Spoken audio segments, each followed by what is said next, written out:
Baik, Bismillahirrahmanirrahim. Assalamualaikum warahmatullahi wabarakatuh. Um, Sehingga pada hari ini saya akan membahas tentang tugas mingguan dari Statistika 2. Perkenalkan, nama saya Khan Brahman dari kelompok 11 dengan asisten bimbingan Teh Nashwa ya, Teh Nashwa kayaknya. Nah, oke, di sini saya akan membahas tentang soal-soalnya ya. Nah, yang pertama,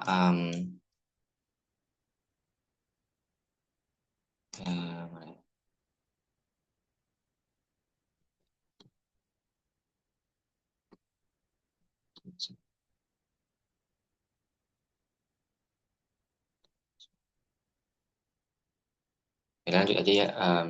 Di sini apa itu uji hipotesis? Yang pertama, uji hipotesis adalah ilmu statistika imparsial yang digunakan untuk menguji kebenaran dan suatu hipotesis tentang parameter suatu kalkulasi. Kemudian ditarik kesimpulannya, menentukan hipotesis tersebut diterima atau ditolak berdasarkan data yang diukur dari sampel. Yang kedua, hipotesis nol menyatakan bahwa tidak adanya keterkaitan antara yang mempengaruhi pada suatu penelitian. Jadi dia dirumuskan dengan tanda sama dengan.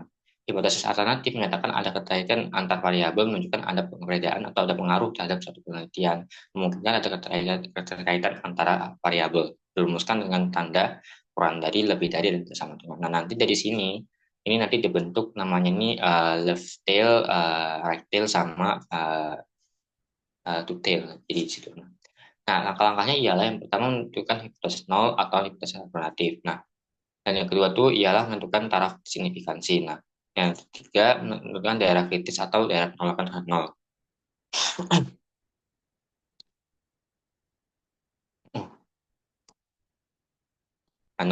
Dan statistik uji sesuai dengan daerah kritis atau daerah penolakan adalah interval di mana hitungan suatu statistik uji yang berada dalam interval tersebut akan ditolak basis nolnya. Yang keempat, itu statistik uji dengan menggunakan sampel. Statistik uji adalah nilai yang diperoleh dari sampel yang digunakan menentukan apakah hipotesis nol atau hipotesis alternatif yang mungkin lebih benar. Ini bisa diuji menggunakan kalau misalnya proporsional kita menggunakan binomial, kalau misalnya kita tentang rata-rata kita bisa menggunakan uji T, kalau misalnya dia kurang dari 30 datanya, atau dia bisa menggunakan kurva apa sih namanya, chi-square bisa, atau bisa menggunakan juga bisa umumnya sih pakainya Z ya, kurva Z, apa sih namanya, bukan kurva Z, namanya kurva namanya apa sih namanya, nilai normal, apa sih, kurva normal. Nah, itu bisa. Nah, kita menggunakan hal itu. Nah, setelah kita menentukan itunya, kita menentukan ya pakai statistik uji apa. Nah, kemudian kita hitung. Setelah kita hitung, kesimpulan apakah dia diterima, H0 diterima atau ditolak. Nah, H0 H0 jika statistik uji T atau F atau Z atau X kuadrat. Ini X kuadrat, soal ini dia mengenai ini. Nah, X kuadrat kita maka H0 ditolak. Nah, hitung maka uh, lebih besar daripada tabel, maka kita tolak. Sedangkan hitung statistik uji dari TF, jika dia lebih kecil daripada ya, tabel, maka H0 diterima. Ini tergantung apabila ya, dengan syarat tergantung ya ini sebenarnya tergantung dari daerah penolakannya. Nanti kita lihat ketiga lokasinya nanti. Nah, lalu habis itu kita menginterpretasi kesimpulan sesuai dengan masalah. Nah, ini ada tiga perbedaannya. Nah, secara umum ya. Dari sisi gambar, uji pihak kanan tuh biasa itu nanti yang di atas itu bagian kanan. Ini nanti dia bentuknya kurva, di sini ada kurva normal di sini. Maka dia di sini yang di atas itu daerah kanannya. Jadi daerah kanannya sini ada garis. Ini nah ini daerah penolakan, daerah penerimaan. Nah, kemudian kalau dari pihak kiri, maka yang di sini yang di kiri adalah yang diarsir. Ini normal, ini kurva normal, terus ini sini di sini ada garis nih di bagian kanannya. Nah, di sini nanti di kirinya diarsir nanti. Nah, kemudian uji dua arah itu dua arah, jadi dia ada dua. Ini ada kurva normal, terus habis itu di tengah-tengah. Nah, di sini banyak pojok kiri, pojok kanan. Nah, di sini ada segala macam, ada harus diarsir. Nah, itu bisa.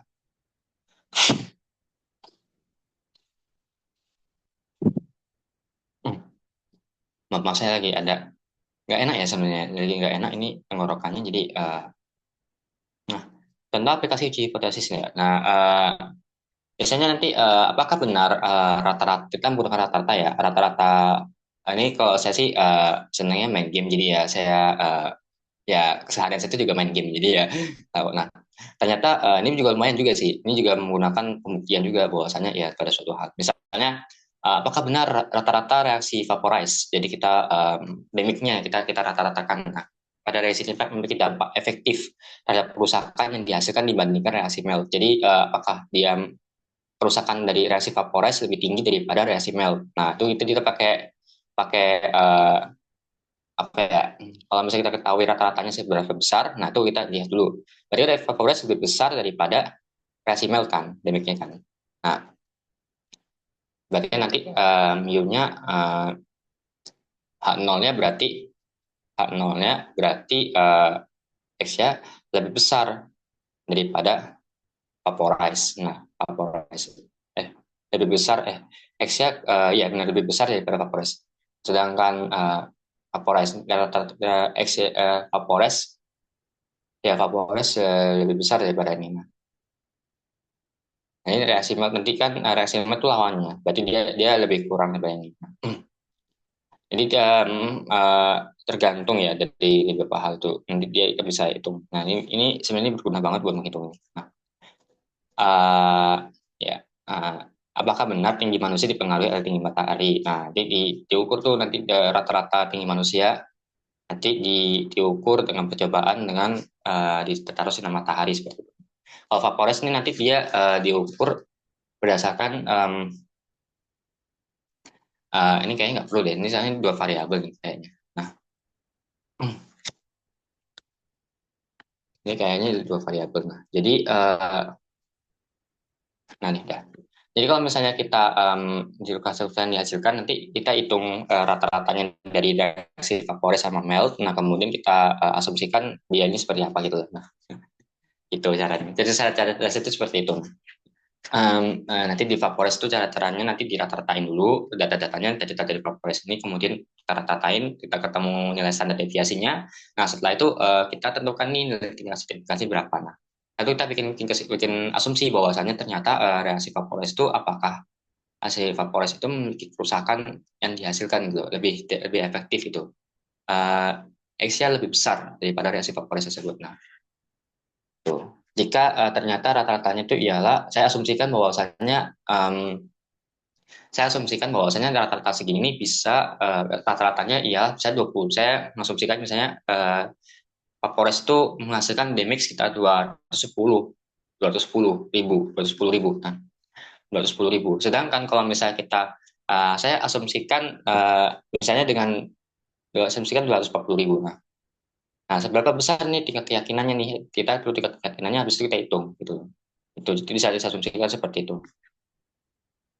Ya nanti pakai seperti itulah, nanti kita lihat nanti. Nah, kemudian apakah pemain Free Fire atau seseorang yang pernah main game memiliki resiko terhadap penyakit mata? Nanti kita data semua orang yang memiliki penyakit main game atau mungkin permainan yang tertentu tuh. Nah, uh, apakah ada saya ini sini juga juga sering juga ya, karena Free Fire itu sering dihina gara-gara ya gamenya buruk ya. Jadi ya saya mau meneliti hal terhadap hal itu, apakah ada resiko terhadap penyakit mata atau bagaimana. Kemudian apakah tinggi manusia dipengaruhi sinar matahari? Ya seperti tadi saya bilang kita akan mendata semua sinar matahari tiga tinggi manusia, kemudian kita diperlakukan dengan waktu yang sama dengan jam yang sama. Jadi ketika semua di sinar matahari, apakah ada penambahan tinggi? Nah itu. Kemudian apakah benar skizofrenia dipengaruhi oleh genetik? Jadi kita lihat ya, semua orangnya dulu. habis itu segala macam. Ini mungkin agak sulit ya, soalnya kita membutuhkan ahli biologi untuk mendeteksi genetik-genetik semua manusia gitu segala macam. Jadi ini contoh aplikasi uji hipotesisnya. Bisa jadi, biasanya ini saya ambil rata-rata gitu. Jadi lebih ranah ke arah yang lebih signifikan itu. Jadi ini bisa digunakan ilmu tersebut ini. Oke, saatnya kita balik lagi ke nomor 6. Saya sudah mengerjakan nomor 6. Saya buka dulu studionya.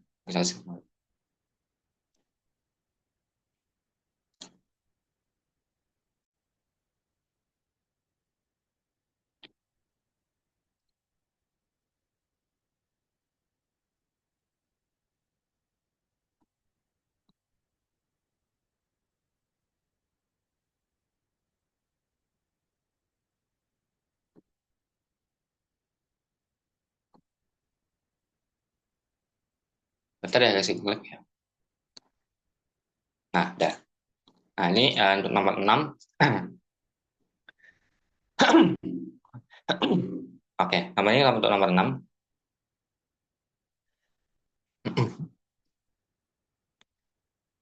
Nomor 6, menentukan komponen. Oke, ini nomor 6. Ini kita nomor 6 ini udah pasti jenisnya rektil ya. Jadi ketika saya baca soalnya, ini tentang es krim ya. Jadi ya kita lihat ternyata memang sepertinya. Dia punya sampel 50 es krimnya. Nah, kemudian dia mengukur berat es krim itu 20. Nah, kita berat es krimnya 20. Nah, kita mengasumsikan berat es krim itu tidak lebih dari 20. Nah, tidak lebih saya lupa, tidak lebih dari 20 atau berapa ya. Nah, nanti es berat 6-nya seperti ini 21,5 untuk 0,5. Nah, 0,05 ini alfanya, alfa namanya 0,05, kemudian kita cari kinomnya dulu. Nah, ini kita, kita dapatkan nilai Z-nya. Nah, ini kita ambil nilai batas kritisnya, kemudian setelah itu kita dapat untuk menghitung peluangnya. Di sini kita bisa hitung ya.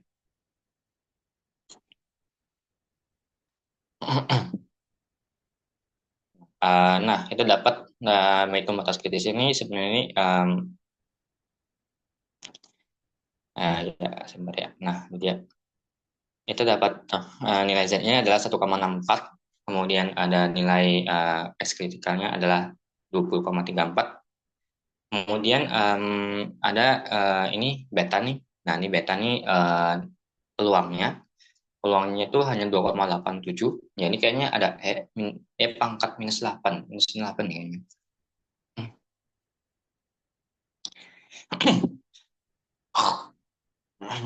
Oke, jadi seperti ini.